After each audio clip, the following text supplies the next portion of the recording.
Alright, what's going on, guys? In this video I'm going to show you how I tie my stimulator pattern. I love fishing stimulators. I think on their own they make really good dry flies, as like big mayflies, drakes, they imitate. They're really good at imitating hoppers and a whole bunch of other stuff, and they're really good for dropping nymphs off the back. And it's super floaty because it's a super dense Elk Hair pattern, and this is how I do it. So we're going to start off with just putting our base of thread down, and then we're going to grab some Elk Hair and cut off a clump and throw it in the stacker for the tail portion. Probably the thickness of, I don't know, half the thickness of a pencil about. So this is what that looks like. Right about that much. And then we're going to put it in the stacker and get that stacked. I also should mention that this is a size 8 like stimulator stonefly type of hook. Once all the tips are lined up like that, there we go, we're gonna lay that down, extending a little bit over the back bend of the hook, but the tail on these is supposed to be pretty short, so leave it like that, give it a couple wraps and then pinch down tight, and then you can wrap back on it a little bit. The Elk Hair is gonna want to turn on you. Just do your best to kind of keep it in decent working order. And then we're going to get all these tag ends and snip those right off. And if you don't get all of them, I missed a couple, you could just go back and trim that up a little bit. Yep. And then we're going to wrap forward and cover up all those butt ends. Alright, and that's the tail section for the stimulator. So I got my hackle feather. You can go with a pretty beefy hackle feather on this, like a pretty big one. This is a size 8 hook, so it's pretty large for a dry fly, but that's how these are tied. So that'll do, tie it in right there. And the next thing we're going to do is we're going to dub ourselves a body. So I have this kind of pale sulfur colored Cahill dubbing that we're going to use.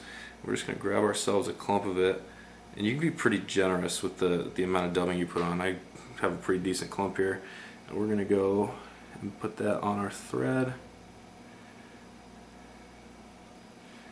and then move that dubbing up to the top, and then we can start wrapping. So you're just going to go right up the body, covering up all your under thread. Like I said, it's a pretty beefy fly, so we're going to have to use a couple different dubbing strands here to get ourselves going.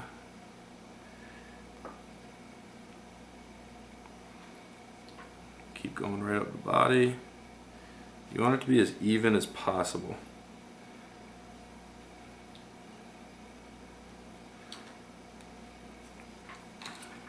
Then we're just going to keep going forward. One more clump should get us right where we want to be. Maybe 2 more clumps. But yeah, you're just going to keep wrapping forward. Right about another 1/4 of an inch up is where we're going to end. So one more dubbing clump, and you don't have to be super neat with it. This is just kind of an undercolor. You can switch this up too. Like I tie a lot of these with grizzly hackle and like olive colored dubbing, green color. I found that that works better at certain times than this does. So yeah, anyways, once we have that dubbed all the way to about that point, about a 1/2 inch past the eye of the hook, or away from the eye of the hook, we're gonna whip finish so we can wrap our hackle and then start that up. So you're just gonna grab your hackle feather, and then I'm gonna use the rotary feature, but nice even hackle wraps is the ticket for this. Right about that is the widest we're going to want to go.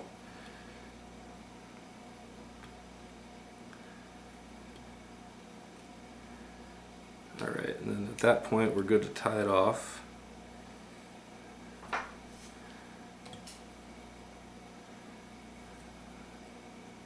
Right there. And then save the actual hackle feather, because we're going to have to use that again later on after we get our wing in. So yeah, at this point we're set to tie in our wings. So the next thing I'm going to do is grab another clump of Elk Hair. This clump should be a little bit thicker than the thickness that you made the tail. So I'm going to grab maybe a pencil-sized width of elk hair and then pull out all the under fur and things like that so it stacks nicely. And then we're going to throw it back in the stacker and get those tips lined up. Just give it a couple taps.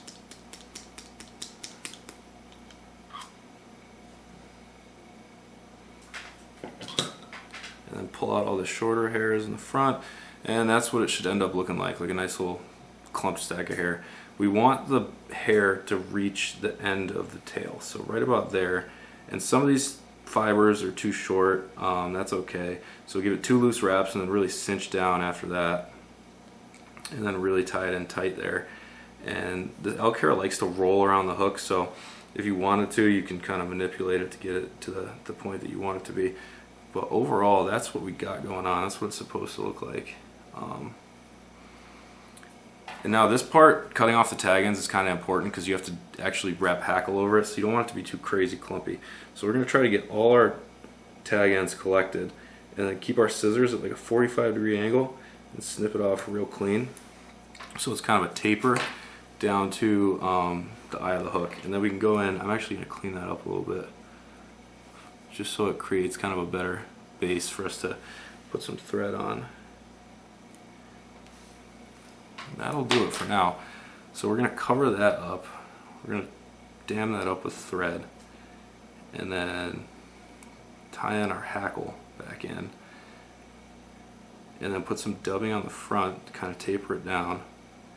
We should be pretty set to finish up after that. So I'm going to grab a hackle feather. Alright, so the hackle feather I grabbed was a new one. I know you said you could save the old one, but there wasn't enough left for me to use the old one. It was too short. So I grabbed myself a new one, and we're going to tie that in right at the base of the elk hair wing. And get that in nice and tight. And the next thing we're going to do is go back to our dubbing and grab a quick little clump here. And then create a little head section of dubbing. And I actually now see in the camera's viewfinder that I kind of screwed up the hackle on the far side for me. I kind of made the first loop a little too ambitious, but that's okay. It's not really going to matter.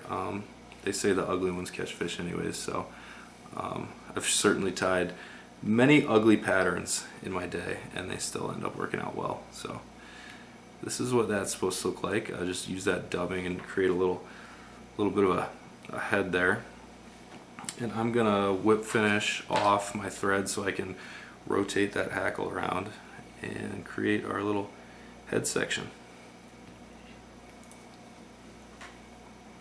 Alright, so now that I did that, I got my hackle. I'm just going to start wrapping.